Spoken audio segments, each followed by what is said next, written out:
मराठीमध्ये आपल्या सर्वांचे स्वागत आहे। बघूया औरंगाबाद संभाजीनगर येथून उपोषणाचा ज्वालामुखी भडकला।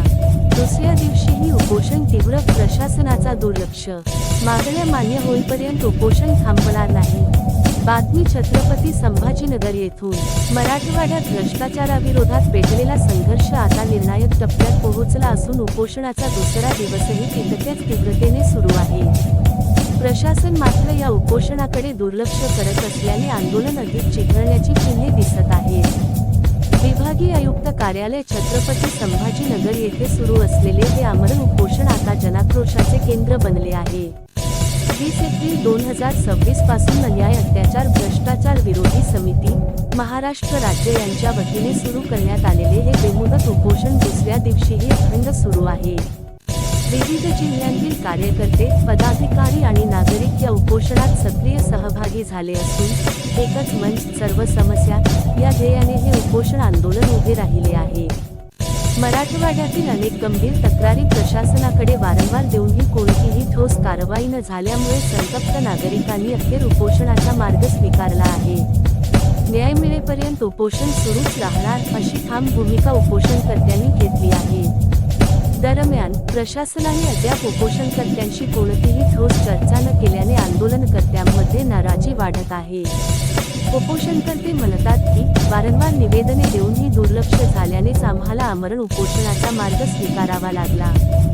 या उपोषणाच्या माध्यमातून मांडण्यात आलेल्या मागण्यांमध्ये निलंगा तालुक्यातील शिऊर येथे शासकीय पाझर तलाव बेकायदेशीर बुजवून अतिक्रमणाचा प्रयत्न, देवणी तालुक्यात बेकायदेशीर खडी क्रश, मजूर सोसायटी अंतर्गत झालेल्या भ्रष्टाचाराची चौकशीची मागणी, निलंगा तालुक्यात अनधिकृत वीटभट्ट्या, जिल्हा परिषद वलांडी येथील मुख्याध्यापकाने रेकॉर्ड गायब केल्याने फौजदारी गुन्हा दाखल करण्याची मागणी, देवणी पंचायत समितीतील गटशिक्षणाधिकारी शिंदाडकर यांची हकालपट्टी करा, जिल्हा परिषद लातूर येथील कार्यकारी अभियंता शिलार यांची हकालपट्टी करण्याची मागणी, औरंगाबाद छत्रपती संभाजीनगर येथे वीज चोरी प्रकरणातील ग्राहकाला न्यायालयाने निर्दोष मुक्तता केल्यानंतरही अन्याय होत आहे, जालना नगर व राहुल नगर येथे जलजीवन प्राधिकरणाच्या चुकीमुळे नागरिकांच्या घरी पाणी घुसत आहे, औरंगाबाद छत्रपती संभाजीनगर येथे शासकीय महाविद्यालयातील ऑर्थोपेडिक विभागातील डॉक्टर ओमकार यांचा वैद्यकीय निष्काळजीपणा, पदोन्नती नाकारणाऱ्या पोलीस निरीक्षक शिवाजी मुरलीधर बुधवंत यांना नियमबाह्य जिन्सी पोलीस ठाणे येथे दिलेली नियुक्ती तात्काळ रद्द करून निलंबित करावे, बेकायदेशीर बांधकाम प्रकरणात मदत करणारे अतिक्रमण प्रमुख संतोष वाहुळे, वार्ड अधिकारी रमेश मोरे, इमारत निरीक्षक सय्यद जमशेद यांच्यावर फौजदारी कारवाई करून निलंबित करावे। नांदेड जिल्ह्यातील देगलूर पंचायत समिती अंतर्गत गाय गोठा या योजनेत झालेल्या भ्रष्टाचाराची चौकशी करून दोषीवर कार्यवाही करावी। प्रत्येक मागणीमागे गंभीर भ्रष्टाचार आणि प्रशासनाच्या निष्क्रियतेचे उदाहरण असल्याचे उपोषणकर्त्यांचे म्हणणे आहे। त्यामुळेच हे उपोषण केवळ आंदोलन नसून न्यायासाठीचा लढा असल्याचे त्यांनी स्पष्ट केले। संस्थापक अध्यक्ष सौदागर मोहम्मद रफी आणि जिल्हाध्यक्ष शेख सलमान यांनी स्पष्ट इशारा दिला आहे की जोपर्यंत सर्व मागण्या मान्य होत नाहीत तोपर्यंत हे उपोषण थांबणार नाही। आवश्यक असल्यास उपोषण आणखी तीव्र करण्यात येईल। या उपोषणात विविध जिल्ह्यांतील प्रमुख पदाधिकारी सहभागी झाले असून मोठ्या संख्येने नागरिकांचा पाठिंबा मिळत आहे।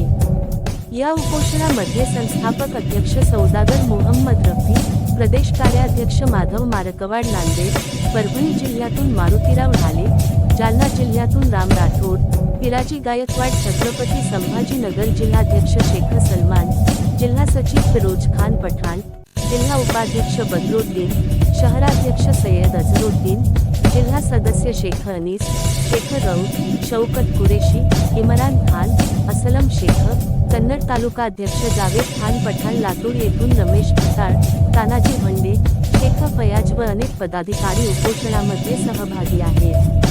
दिवसेंदिवस वाढणाऱ्या प्रतिसादामुळे हे उपोषण आंदोलन अधिक व्यापक होत चालले आहे।